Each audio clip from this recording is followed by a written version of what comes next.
नमस्कार दोस्तों, today we are going to discuss the important sections of Indian Evidence Act. The first section of Indian Evidence Act is related to source, title, extent, commencement. The Indian Evidence Act applies to whole of India. It came into existence on first day of September 1872. Applicable to all kind of judicial proceeding including court martial but not to the court martial which are convened under Army Act, Naval Discipline Act, Indian Navy Discipline Act or Air Force Act. Thereafter the question arises before us whether it applies to affidavit or whether it applies to arbitral court.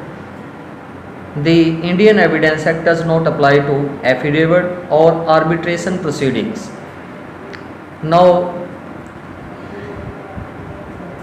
it is necessary to know what is meant by judicial proceeding. Judicial proceeding are those proceeding if the object of the inquiry is to determine juror relation, that is called judicial proceedings. It should be borne in mind that even a judge acting without such an object in view does not act judicially. Evidence Act not applicable to tribunals. Thereafter, however, Act applies to native court martial and to proceeding before Indian Marine Act. The following are held judicial proceeding. अब कौन कौन सी proceeding time to time court के द्वारा judicial निर्धारित की गई उनके बारे में हम थोड़ा सा पढ़ लेते हैं. The proceeding under chapter 9 of CRPC, जो 125 से रिलेटेड जो प्रोसीडिंग्स है वो जो है जुडिशियल प्रोसीडिंग में आती हैं. एन एग्जीक्यूशन प्रोसीडिंग जो है वो जुडिशियल प्रोसीडिंग में आती है. An inquiry conducted by a magistrate into the truth of allegation contained in a petition presented to a deputy commissioner.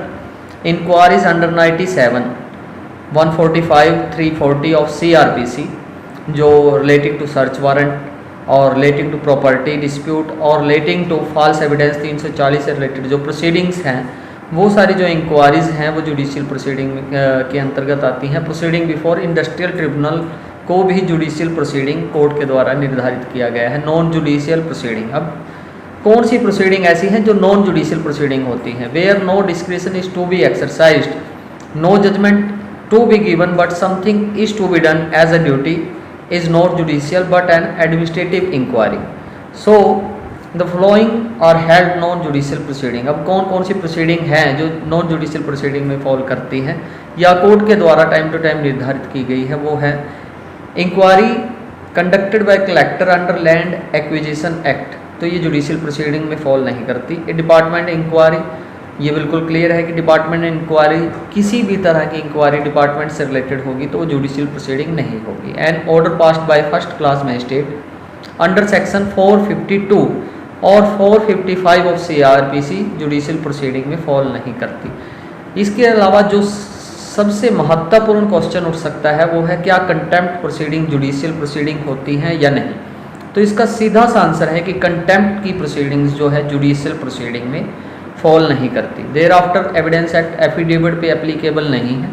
Evidence act does not apply to affidavit. Affidavit are admissible, तो affidavit admissible कैसे हैं? वो admissible हैं as per order 19 of CPC, rule 1, rule 2 and rule 3 and as per section 295 and 296 and 297 clause 1 of CRPC. There after जो evidence act है, कई बार question आ जाता है कि एविडेंस एक्ट क्या है? Evidence act lex fori, lex fori का मतलब होता है law of evidence is lakes